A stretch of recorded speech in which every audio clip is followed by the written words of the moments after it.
Alabama Senator Jeff Sessions became an early champion for the businessman turned politician.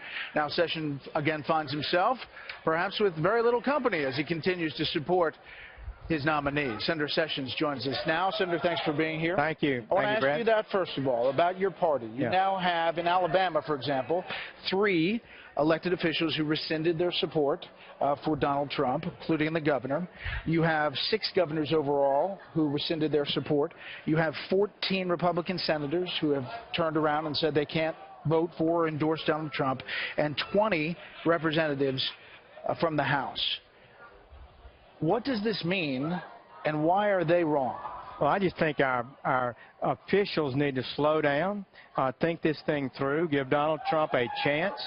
He's reached a whole new group of people. That's what I liked about his whole candidacy. He's bringing in working people, union people, African Americans that we haven't had before. He's talking about the things they care about. He's talking about leadership and changing the course of America. Yes, he had problems with this tape and other kind of problems that I think caused people unease. Are you worried about other tapes, Senator?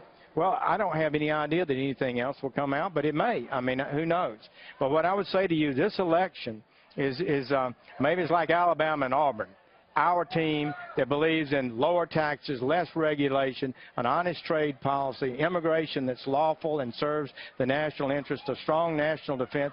That's who we are. She favors more taxes, more regulation, more government, weaker globalism, total open borders on immigration. So the choice is just huge. I mean, the gap is unbelievable. And I think we've got to focus on the direction the country should go. Senator, I've heard Trump surrogates and supporters say that that audio characterized it as locker room talk. Here's what Senator Kaine said, the vice presidential nominee, about this today. He says, I may have said those things, but I never did them. That's one thing. But, you know, I think the tape raises an awful lot of questions.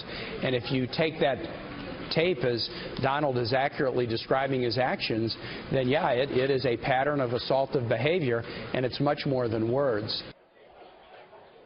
They're talking about unwanted sexual advances that he's bragging about, and that's not really locker room talk. Well, it's locker room talk. It was banter between those 2 guys. And I mean, I haven't been in any locker rooms where they talk like that. I haven't heard that either. But that's one way to describe it.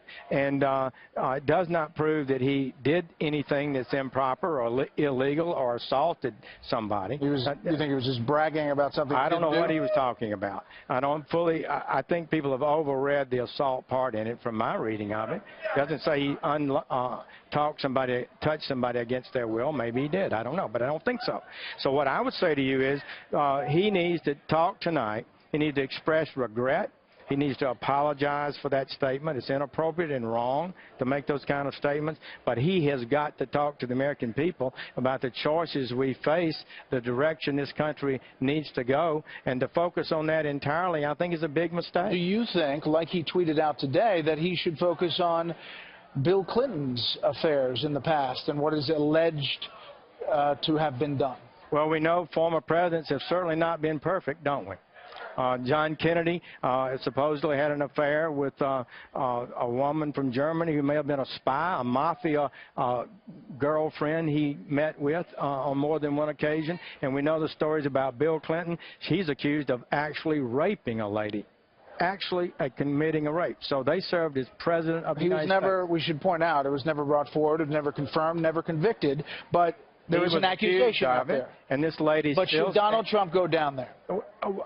That'll have to be his decision about how he wants to handle this thing. I'm not going to tell him that he has to take constant abuse for words when Hillary Clinton assisted her husband to defend against real actions against women.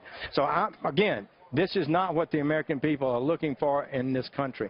They want a leader, unlike Hillary Clinton, who defends their interests, Brett. She said in those secret speeches, she says, I tell the American people one thing, but I'm telling you, rich contributors, something else. I believe in open borders.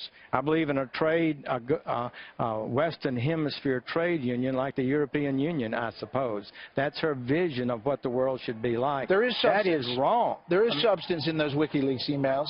The Democrats say you shouldn't even open the emails because they came stamped by Russia. Well, that the was done in Democrats Brazil. can say what they want. They're out there now, and that's the way it is. But what I would say to you, the question, why did it come out on Friday? That's the day the WikiLeaks things came out. Just the day to kind of cover up the fact that, to me, what she said in those speeches are disqualifying as leadership. She says she does not maintain integrity with the American people, Brett, and this is a fundamental challenge to her integrity as a leader for America. I have 10 seconds here. He was trailing in the polls heading into this weekend, and then this happened.